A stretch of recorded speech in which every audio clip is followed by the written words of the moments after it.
हमारी खुदावंद यीशु की अंजील मुकद्दस लूका के मुताबिक उसका 17वां बाब 20 से 25 आयत तक। एक दिन जब फरीसियों ने यीशु से पूछा कि खुदा की बादशाही कब आएगी, तो यीशु ने जवाब में उनसे कहा कि खुदा की बादशाही नमूद के साथ नहीं आती और न कहा जाएगा कि देखो यहाँ है या वहाँ, क्योंकि देखो खुदा की बादशाही तुम्हारे दरमियान है। उसने अपने शागिर्दों से कहा कि वो दिन आएंगे कि जब तुम आरज़ू करोगे कि इब्ने इंसान के दिनों में से एक को देखो और ना देखोगे, और तुमसे कहा जाएगा कि देखो वहाँ है, देखो यहाँ है, तुम मत जाओ और पीछे मत फिरो। क्योंकि जैसे बिजली चमक कर आसमान के उफक से लेकर उफक तक दिखाई देती है, वैसा ही इब्ने इंसान अपने दिन में होगा। लेकिन पहले ज़रूर है कि वो बहुत दुख उठाए और इस पुश्त से रद्द किया जाए। पाक कलाम के पढ़े और सुने जाने पर खुदावंद की बरकत हो, खुदा का शुक्र हो। अजीज दोस्तों, हमें मालूम नहीं कि बादशाही के बारे में सवाल करने में फरीसी मुखलिस थे या सिर्फ तमस्कर से ऐसा कर रहे थे, लेकिन हम इतना ज़रूर जानते हैं कि तमाम यहूदी एक ऐसी बादशाही की राह देख रहे थे जो बड़ी कुदरत, शान और जलाल के साथ बर्पा होगी। वो ज़ाहरी निशानों और ज़बरदस्त सियासी हलचल के मुंतज़र थे। निजात दहिंदा ने उनको बताया कि खुदा की बादशाही ज़ाहरी तौर पर ना आएगी। मुराद ये है कि कम से कम अपनी मौजूदा सूरत में खुदा की बादशाही ज़ाहरी निशानों के साथ नहीं आई।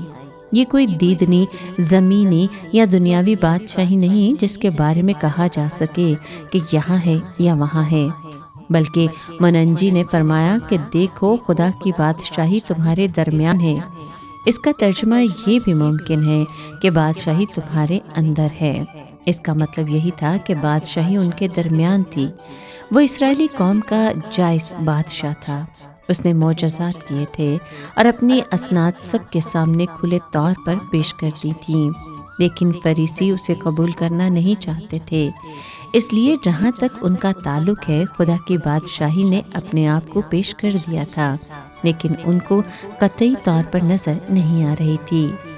फरीसियों से खिताब करते हुए खुदावंद ने बादशाही का यूं बयान किया कि जैसे वो आ चुकी है, मगर जब शागिर्दों से मुखातिब हुआ तो ऐसे बात की कि गोया बादशाही का आना मुस्तकबिल में होगा जो उसकी दूसरी आमद पर कायम होगी। लेकिन इससे पहले खुदावंद ने उस अरसे का बयान किया जो उसकी पहली आमद और दूसरी आमद के दरमियान हायल होगा। वो दिन आएंगे कि तुमको इब्ने आदम के दिनों में से एक दिन को देखने की आरज़ू होगी और ना देखोगे। दूसरे लफ्ज़ों में शागिर्दों को आरज़ू होगी कि वैसा एक दिन नसीब हो जब खुदावंद ज़मीन पर हमारे साथ था और हम उसकी खुशगवार रफ़ाकत से लुत्फ़अंदोज़ होते थे। एक लिहाज से वो दिन उन दिनों का पेश की अक्स थे जब वो कुदरत और जलाल के साथ वापस आएगा। बहुत से झूठे मसीह उठ खड़े होंगे और करता धरता लोग ऐलान करेंगे कि मसीह मौत आ गया है, लेकिन ज़रूर है कि उसके पैरोकार होशियार रहें और उन झूठे ऐलानों से धोखा ना खाएं। मसीह की दूसरी आमद ऐसी ही तीतनी होगी जैसे कि बिजली का चमकना, ताकि किसी को गलत फहमी ना रहे, क्योंकि जब बिजली आसमान की एक तरफ से कूद कर दूसरी तरफ चमकती है तो सबको नजर आती है।